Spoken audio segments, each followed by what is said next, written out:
All right. Good evening, everyone. Welcome to the last talk for Global Game Jam Singapore 2024, organized by Kueh 22. So on to tonight's talk, Mr. Chris Hong will be delivering his presentation, Tips to Hide and Prevent Network Latency in Real-Time Multiplayer. He will be sharing what latency is, examples of encountered latency issues, and several approaches and techniques to overcome them. As an industry veteran with almost 30 years of experience in creating more than 15 real-time multiplayer games, he has even founded his own company, CosmoUniverse, to provide consulting, development support, and live services for real-time multiplayer games. We really appreciate him taking time out of his busy schedule to be delivering this talk here. Mr. Chris, feel free to start whenever you're ready. Okay, thank you very much. Yeah, I'm really happy to be in this great event. Yeah, thank you very much for inviting me. Let me start sharing my screen. Today, I'm going to talk about latency issue. Yes, I worked in the game industry for yeah, quite a long years, and most of my previous project was a real-time multiplayer. So yeah, I had a quite a lot of headaches before, and today I want to share how I try to overcome it, what really happened for me, and also how I try to overcome it, what was some idea for that. But I'm not going to deep dive into the technical side or any kind of a programming technique. I'm mostly going to introduce what happened, how I did it, and what could be the idea for you in the future if you're going to develop your own real-time multiplayer. Yeah, so before the topics, yes, at the beginning of my career, I was doing something like this. Yeah, the very old style games. There was mostly no graphic. Everything was in the text base. Yes, I guess some of you never played this type of game, but yeah, I'm quite old school style developer already. Yeah, I started three different studios previously and ran them for about 15 years. I was a studio head at Smilegate, lead producer in Newwiz, online tech lead at technical director at KT Hitel. I originally came from Korea. So yeah, I work for quite a number of Korean studios. Currently, I'm living in Finland. So yeah, it's quite different than Singapore. Yeah, I also lived in Singapore for several years. Yes. And also I work for Ubisoft, Metacore, Tentacle Studios. Yeah, those are in the different places also. Yeah, I was a lecturer at Nanyang Poly. That's why I lived in Singapore for three and a half years. Yeah, and still working with some universities. Yeah, I launched quite a lot.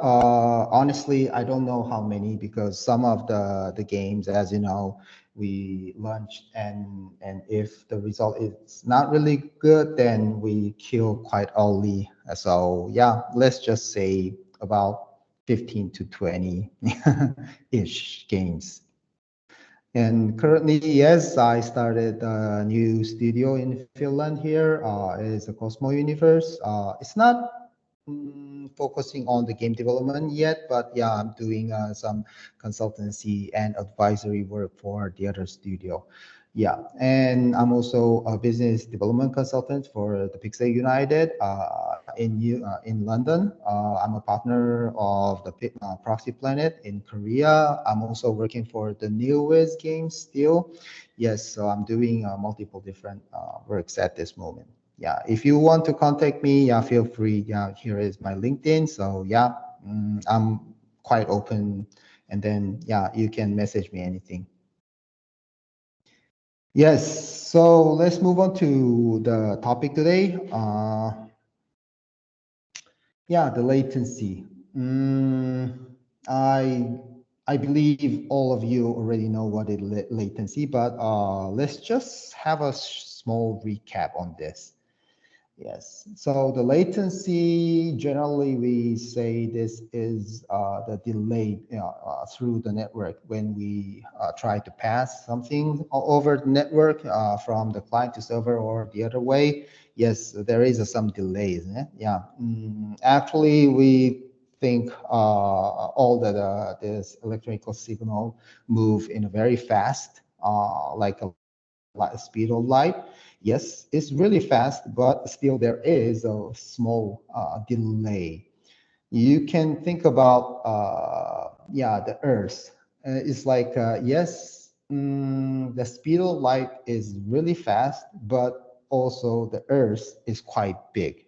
So, as you know, if you want to travel, cross over the other place in the Earth, it sometimes is over like a multi tens of thousand kilometers.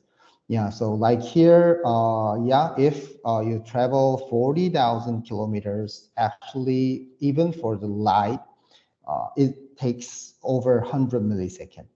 Yeah.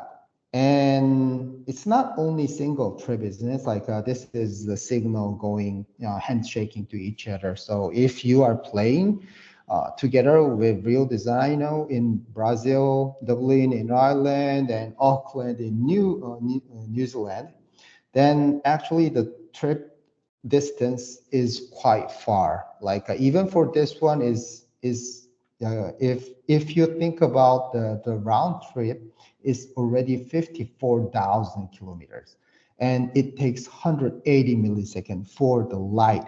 Yeah, and as you know, electric signal is slower than light, and we are not traveling in a straight way to each other. So in the internet, as you know, there's a lot of different devices. So all the electric signals have to go through these devices.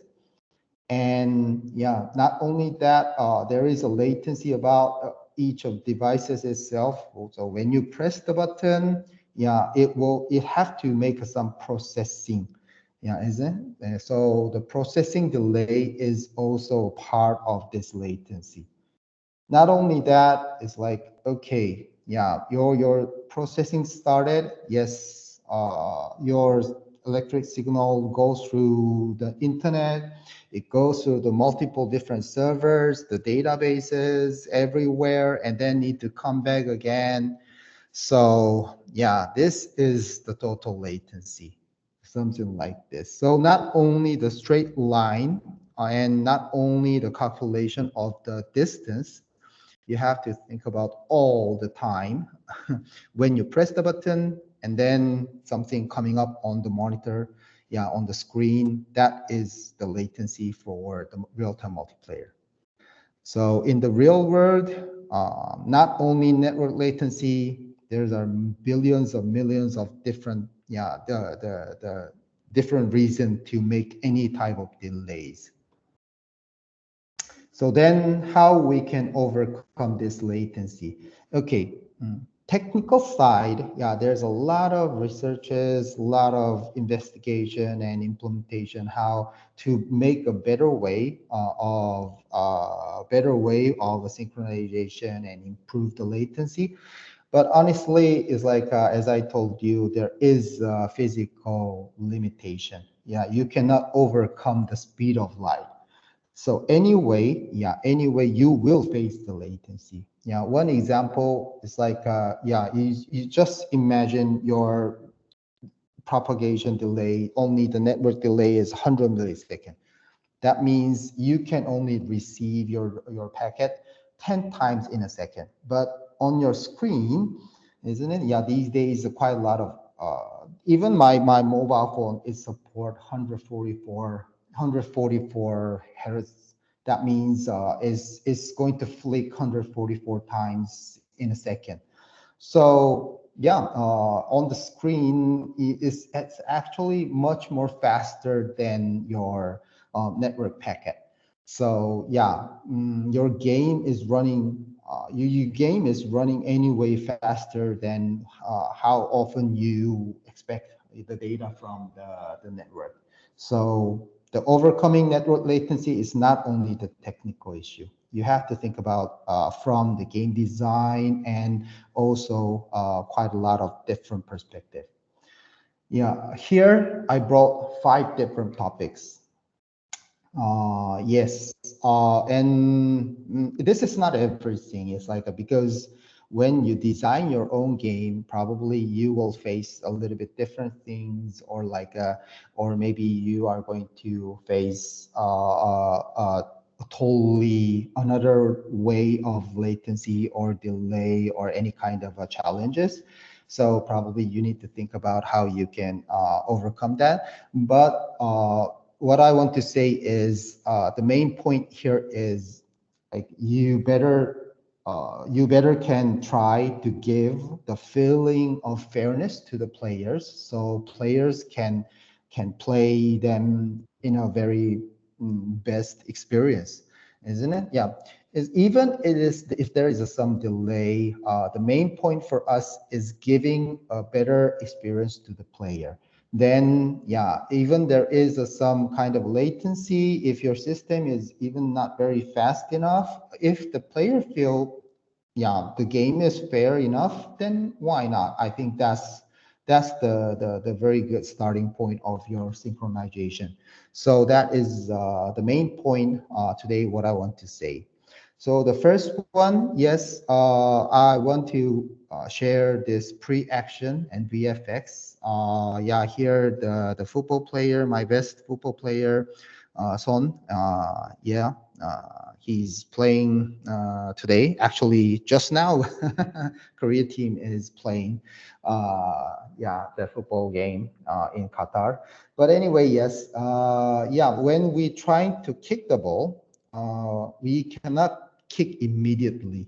Yeah, anyway, you have to swing your leg, or you need some steps to run. Yeah, those things. So there is some kind of a pre-action. Even you throw the ball, you cannot just immediately throw the ball. Yeah, you need some action before you do that. Now this one, I also want to say like, yeah, pre-action before your breathing. Yeah, so almost every action, there is something before what you really do. So for this one, how we can implement into the game, yeah, here is the example. Yeah, you can see the game client at the left side. Okay, so when you press the button, you touch the screen, then the action may need to start, isn't it? But let's give some kind of a pre-action. So when you press the button, there is some time to transmit your data to the server. And then between there, no, after that, server also need to do some processing, and then it will take some time to share with the other players. And in a meanwhile, on your screen, you can make your kind of artificial delay, like just trying to breathe in, or like just try to prepare your swing. Yeah, try to make some kind of a few more steps to prepare your kicking. Yeah, something like that. So there is some kind of a pre-action before the actual action. And then when when the server finished the processing and received the client received the final result of that action, it's like, okay, you can really do that. You can really hit that something. And then the client really start the real action to hit the enemy, or like kick the ball, something like that. So anyway, yes, this is one very good trick. Yeah, and as you know, if you have experience to make some kind of animation, actually this kind of a pre-animation takes quite a number of frames, like at least several frames, or like yeah, over 100 milliseconds, something like that. So yeah, this is the one very easiest trick you can introduce into your game. Yeah. And the next one I want to share is synchronizing the time itself. Yeah. Maybe you can think of in this topic. Maybe you can think about something like the frame synchronization or something like that. But I'm not going to talk about the synchronizing the frame itself. Yeah, that is really dangerous. It's also really difficult because if you break out with any single frame, yeah, your game may not really work in a correct way. So I don't want to I don't want to recommend that way. But the one thing is like, yeah, these are the little bit different technique to make a real synchronization of the time in the system. But yeah, here the one thing is kind of we call this as time rewinding. Yeah, I think you can find also quite a lot of YouTube or the document from everywhere. Yeah, this was introduced quite long ago, over 10 years. Yeah, so there was a lot of articles about this. And here today, I want to talk a little bit more about the average trade time, round trip time. Yeah, this is also quite important.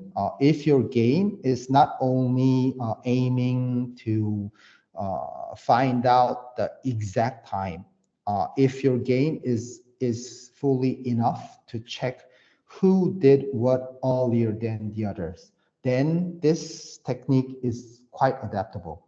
I mean, okay, at here we can see the round trip time for A is on the top. At the bottom, there is a round trip time for B is there. Yeah, you can see the B has more latency than A. That means when A press the button here, it will reach at the server in some point. And then when B press the button here, it will also reach at this point. And this case, if you are working on your server, yeah, actually in the server, you can see the packet from the A came earlier than B. Yeah, but when we calculate the round trip time back, yeah, A moves to here and then B moves to here. It's not fully accurate. It's not 100% correct, but it's average time. So we can already calculate, okay, the server received the packet A first, but actually we can assume the B pressed the button earlier than A. So this is really good when you are trying to make some kind of a FPS game or like any sports game, which is very sensitive with who did what or who have done earlier or not, something like that. So if your game, the sequence is important, then yeah, I can recommend this technique also. Yeah, the other one is proactive camera work. Okay, now this came from like in the network, as I told you, there is a latency every time, and it's not fast enough. Sometimes it's not fully fast enough. So then how we can make something more faster, looks like faster, then the camera work is really important. So example here, I brought two different examples. Those are from my previous games. Let's go a little bit more deep into the details. Yes, like a fast movement. Okay, as I told you, it's very difficult to synchronize the fast movement in the real-time multiplayer. So then how we do that? We use the camera. So here the character is just standing, but when it start to move, yeah, there is some kind of a gap between the first position, the earlier position and the moving position, isn't it? Yeah, but if the camera just follow the character immediately, then anyway, you will feel all the same speed as your character. But if your camera follows a little bit slower than your character movement, here you can see the distance of the movement of actual character is A, but on the camera, you can see your character looks like moved the distance of B. Yeah, so what we can find from here is, okay, yeah, your character is not fast that much, but on the camera, on the screen, yeah, the camera here means screen. So on the screen, yeah, you can find out your character looks like moving faster than actual movement. So even the character moving much more faster, yes, then the distance on the screen looks like much more further than the actual movement. So this is the trick, how we can bring the speed into the game. And when there is when the characters are going to decelerate, then yes, from the previous position, yeah, if you check out, yeah, the character moved distance of a, but if if your camera is decelerating much more slower than the actual character movement, then your character looks like only moving b. That means your screen, on your screen, you will feel the character is decelerating much more than your actual movement speed. Yeah, so this is usually how we do. Even when you stop, yeah, you just try to push a little bit and then bring it back. Okay, this one is really good because it also good for making error correction, because when the character stop in some point, some location, yeah, is sometimes that location may not really correct, or like not really synchronized with the other clients and the servers and everyone, something like that. Then because you still need time, yeah, like your opponent or your company, your friends will have 100 milliseconds later than you. Then yeah, your camera movement is going to take some time. So yeah, you still have time to make a correction. Yeah, when the camera is moving around. So yeah, please think about this also. And even in the game design, yeah, as you know, yeah, this kind of idea may not really adaptable for the FPS game, first of all. Yeah, because the FPS game, the bullet is really small, just running in a straight way. So it's really difficult to make a synchronization together with the delay. But if you're not going to make that kind of game, yeah, this kind of a homing bullets, missiles, yeah, it's quite good idea, because when the missiles or the bullets are making a curve, or like is tracing some route, then you still have a time to calculate the position of the bullets and the missiles. And if you have a wide area attacking or defending skills in the game, yeah, that's also very good, because yeah, you can calculate everything at once. You don't need to specify single characters. So yeah, this is another way you can try to make a better synchronization for the game. And yes, using the better effect, this is also a good example. It's like in the real life, there's no the wide, big wide laser weapon like this. Yeah, there's nothing like this. But if you design something like this one, it's quite similar, like the range attack or the area attack, something like that. Yeah, so it's like on the screen, it's really difficult to understand. Okay, your edge of your toe, was it inside of the laser beam, or is it outside? Yeah, it's very difficult for the player to understand. But on the other hand, that means you still have some kind of a margin to calculate the errors. So because the wideness of this big laser beam is good to make some error calculation. Yeah. So, and also the other side, you can see the audio effect here. As you know, audio, the sound, speed of sound is much, much slower than the speed of light.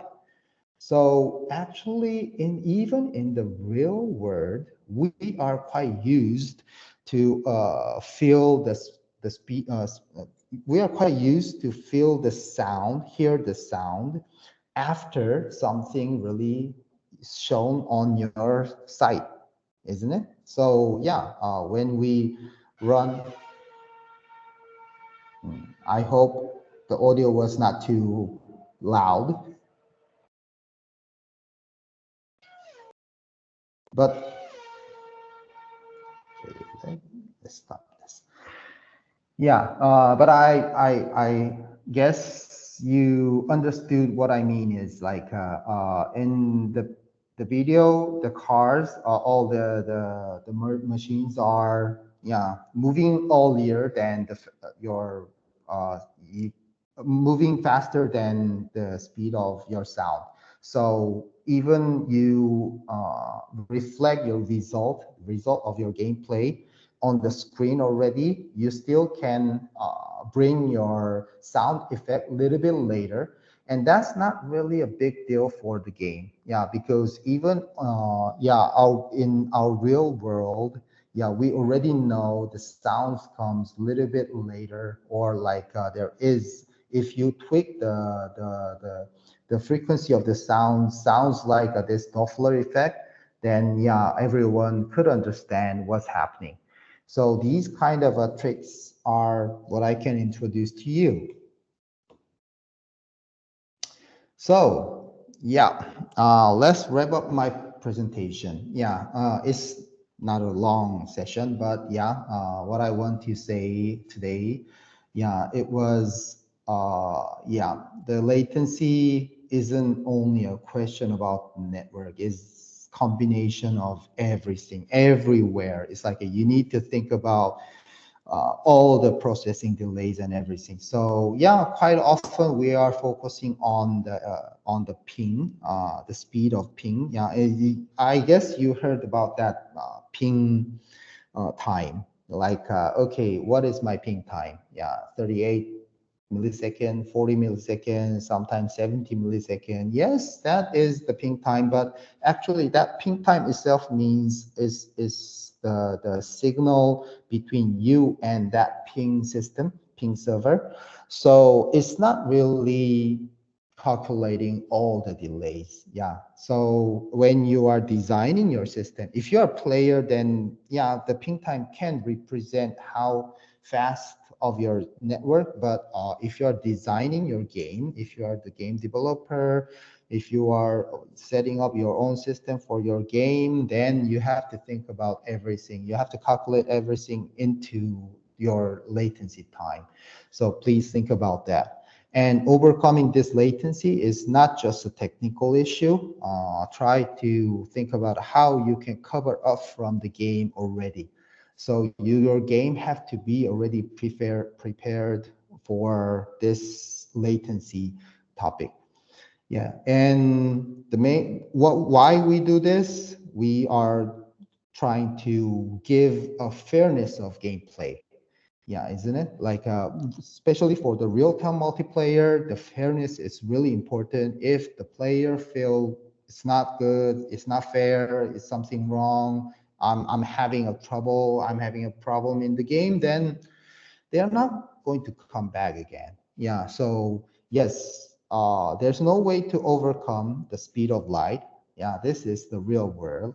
So yeah, don't try to make it faster. Yeah, it's not important. The important thing is let's try to bring the fairness to the game player. Yeah, so yeah, this was my presentation, and I hope it was something meaningful for you today. Thank you very much. Mr. Chris, feel free to answer when you see questions come in.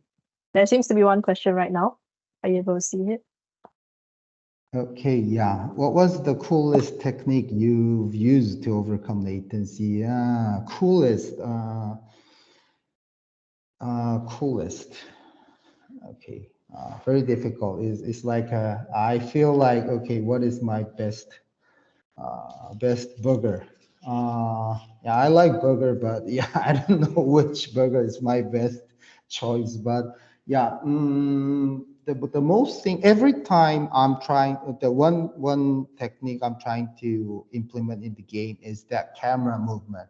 Yeah, because that is a little bit more easier and is quite cool.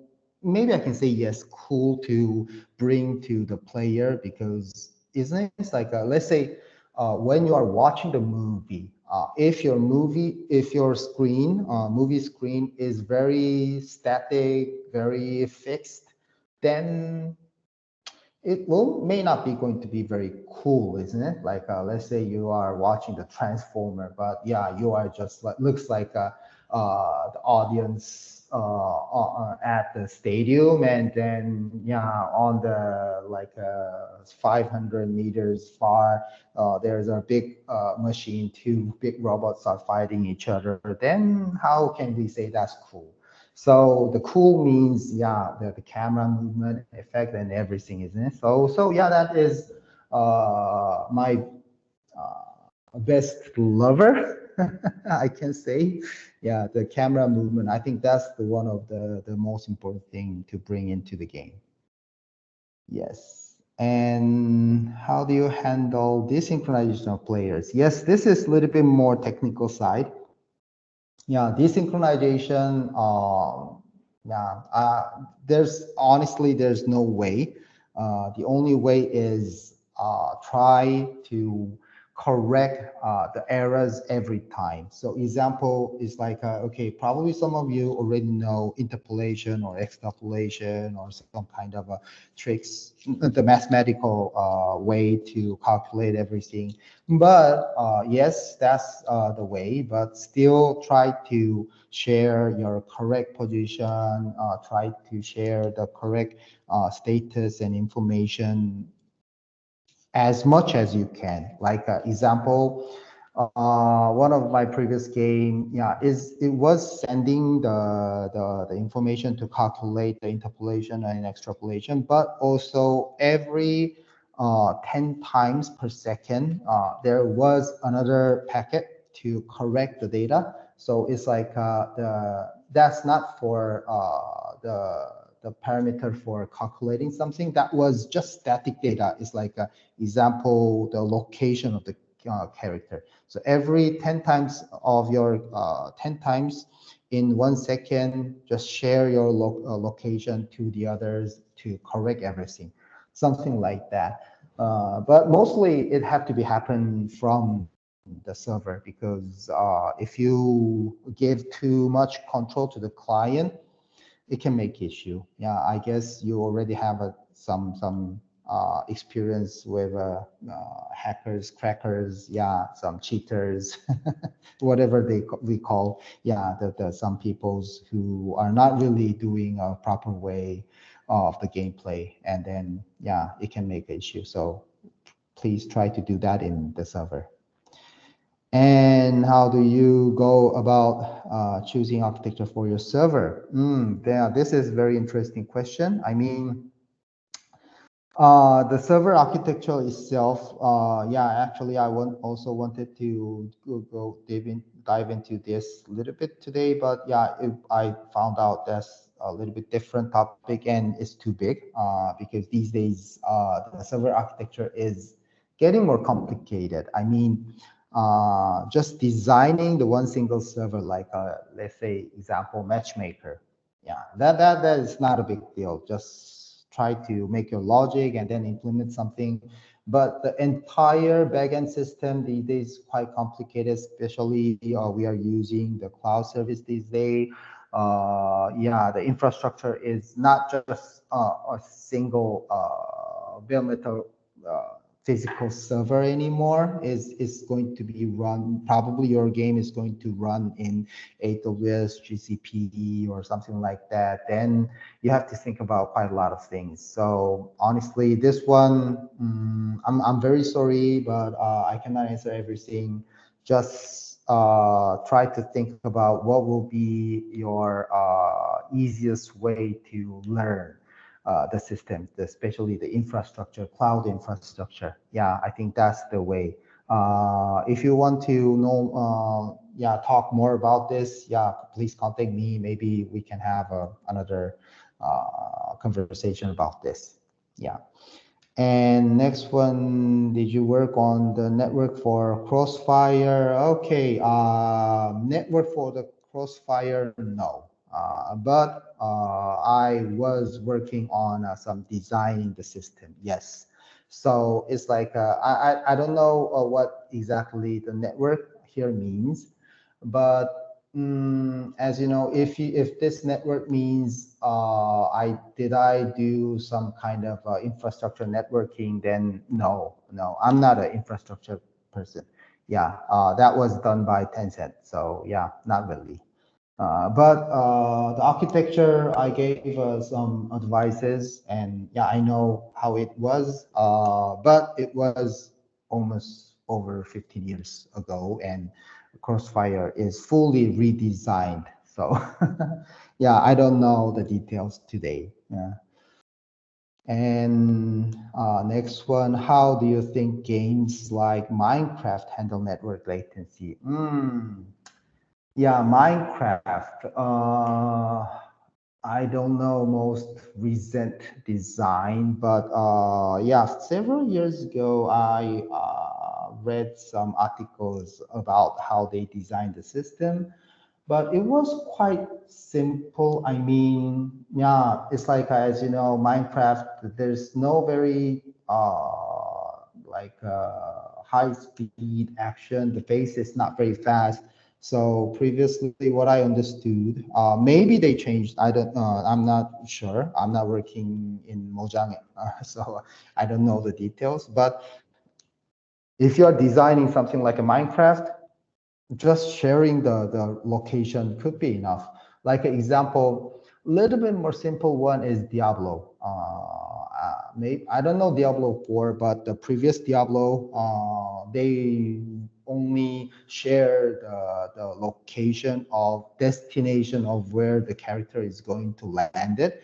So it's like if you click on the screen on the ground, then the character is moving, isn't it? So yeah, in those cases, actually, you are not. It's totally different than the FPS game. So yeah, it's just sharing the final destination, and everything was calculated, something like that. The Minecraft, the first version of Minecraft, that was what I read before. So I guess probably they have a better system now, like FPS game, but I guess they don't need that much very high accuracy of the synchronization in the game. Okay, yeah. And the next question, could the delay in camera movement technique be used in something where the player avatar is always entered like a mobile? Yeah, why not? Yes, yes. It's like, yes, actually, okay. Player avatar in the center of the screen. The, okay, the delay of the camera, it doesn't really matter the character is in the center or not. The main point is try to move your camera more than what you expected. Yeah, that is the main point.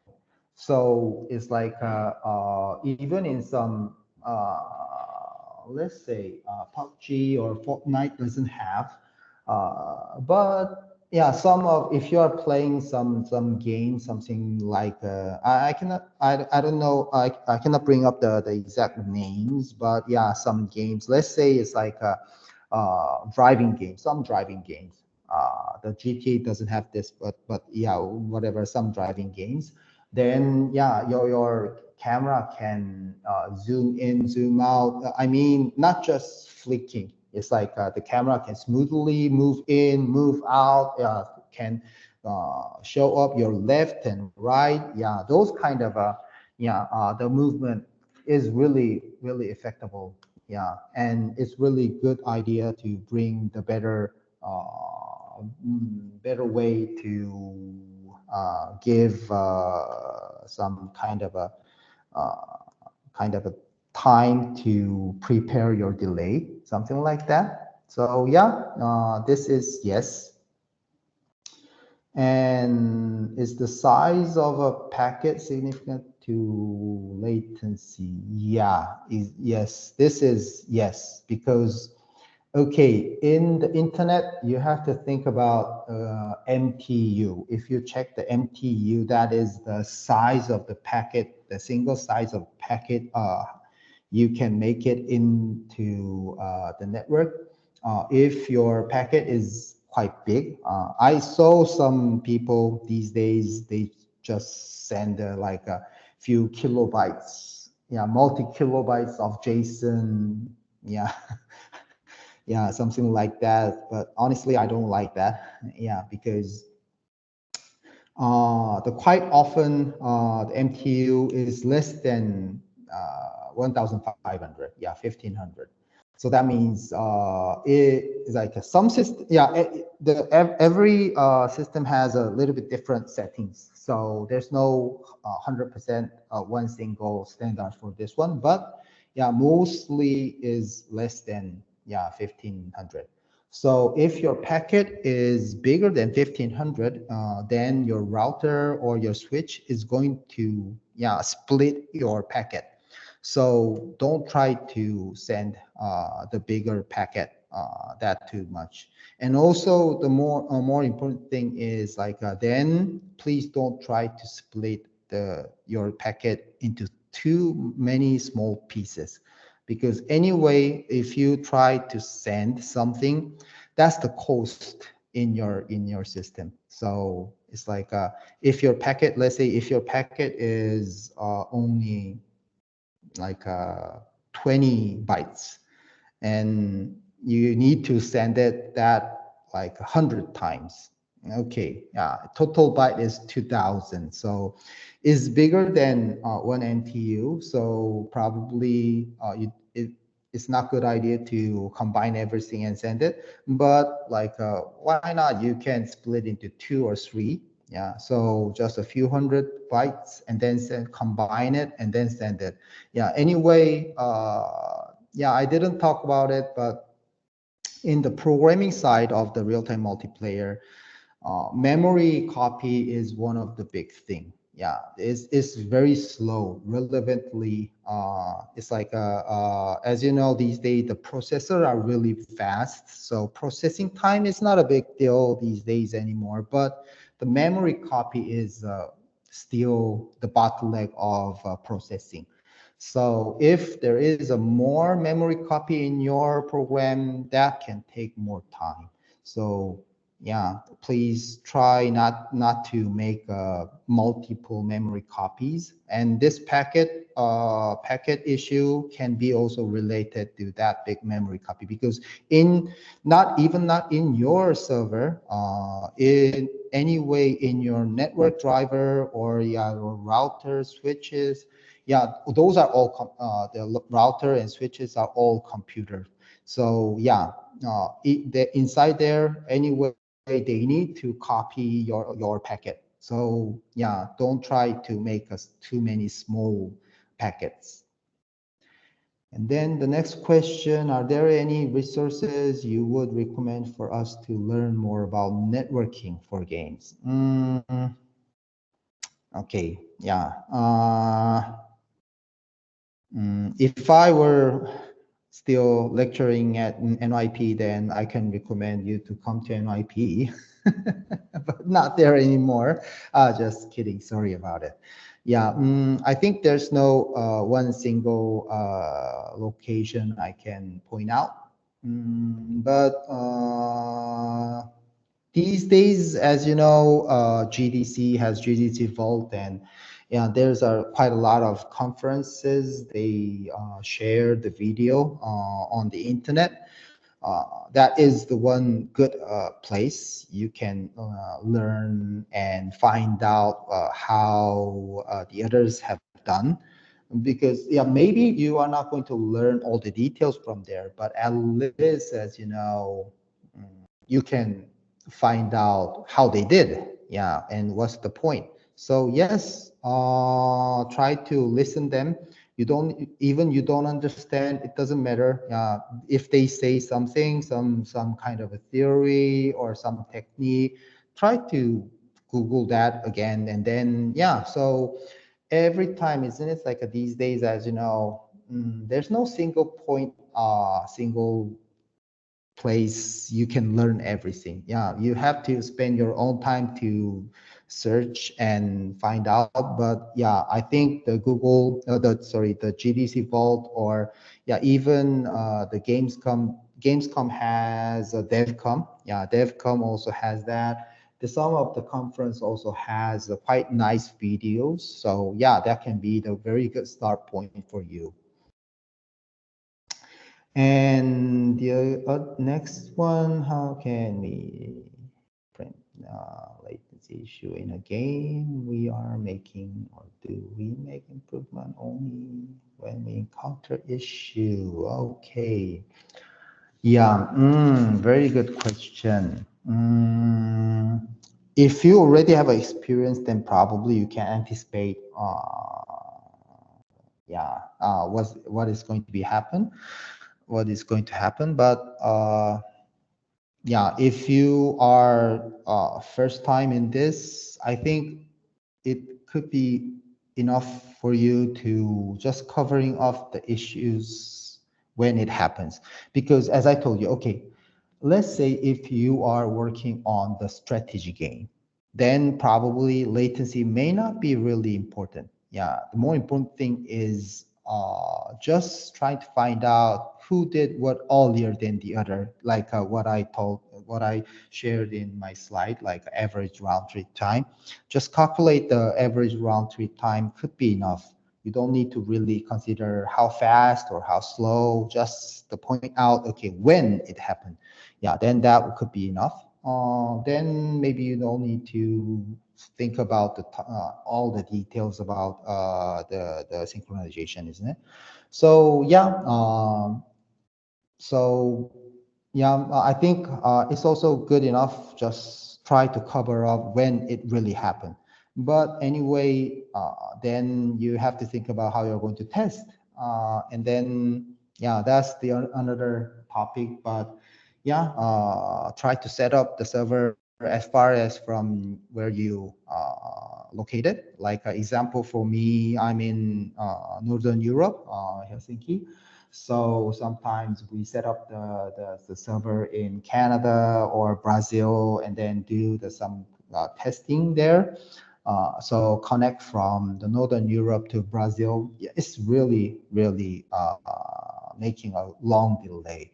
Yeah, so those kind of tests can help you. So yeah, just yeah, think about how you can cover up your issues, and you are not going to face all the issues what the others already have faced it before. So don't worry, don't be scared. It's like a yeah, as your game is not going to do everything, then yeah, your problem or like your issue or your headache is going to be a partial. Yeah, not everything, don't worry.